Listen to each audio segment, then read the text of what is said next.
রাজ্যের logistic discrepancy বলে কোনো কিছু এসআইআর হয়নি, একমাত্র বাংলা।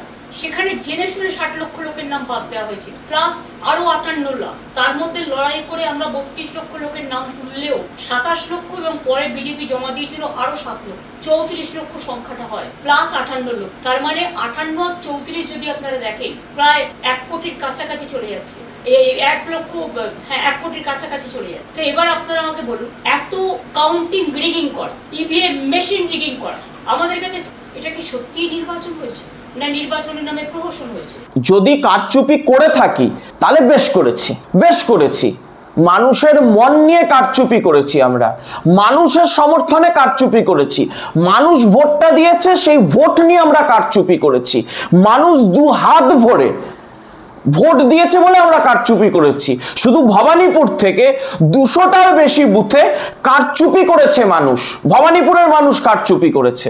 যদি 2 হাত ভরে হিন্দুত্বের পক্ষে, জাতীয়তাবাদের পক্ষে, তোষণের বিরুদ্ধে, দুর্নীতির বিরুদ্ধে ভোট দেওয়াকে, মানুষের ভোট দেওয়াকে উনি কারচুপি বলেন, তাহলে অপমানটা উনি বিজেপির করছেন না, মানুষের করছেন, ভবানীপুরের মানুষের করছেন, যারা ওনাকে মানে সেই 90-এর দশক থেকে যে ভবানীপুর ওনাকে লোকসভায় বিধানসভায় পরপর জিতিয়েছে, প্রায় আপনার ধরুন না 3.5 দশক জিতিয়েছে, সেই মানুষের অপমান মমতা ব্যানার্জি করছেন। আমাদের কিচ্ছু নেই, আমরা কারচুপি করে জিতেছি, হ্যাঁ ধরে নিলাম। উনি তো বাংলাদেশের ক্রিকেট টিমের মতো কথা বলেন। বাংলাদেশের ক্রিকেট টিম যেমন হেরে গেলে বলে না, আইসিসি চুর, আম্পায়ার চুর, রোহিত শর্মা আউট ছিল, এইভাবে কথা বলে না। রাহুল দ্রাবিড় আউট ছিল, সচিন তেন্ডুলকার আউট ছিল, আম্পায়ার আউট দেয় নাই, এরকম মমতা ব্যানার্জির ওই রোগটা হয়েছে। আসলে বাংলাদেশের সাথে একটা অদ্ভুত প্রেমের সম্পর্ক, তো ওই জন্য উনি ওই রকম ভাষায় কথা বলছেন। আদালতে যাবে তো এই বিষয়টা নিয়ে। যান না, কে আটকে রেখেছে? যান না, আপনার পাটাকে বেঁধে রেখেছে। আরে বাড়ি থেকে তো বেরোন, ভয়ে বাড়িতে ঢুকে রয়েছেন। আরে ভয়ে বাড়িতে ঢুকে গেছে, পুরো গ্যারেজ হয়ে গেছে। মমতা ব্যানার্জি, অভিষেক ব্যানার্জি, আমরা তো চাইছি আপনারা বেরোন, রাস্তার নেত্রী, রাস্তায় নামুন।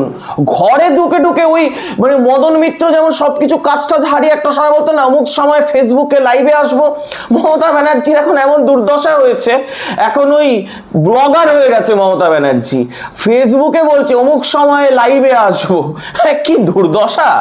রেলমন্ত্রী ছিলেন, 15 বছরের মুখ্যমন্ত্রী ছিলেন, ফেসবুক করছেন। আরে বাইরে বেরোন, আদালতে নিজে কালো ওই কোটটা পরে আদালতে যান।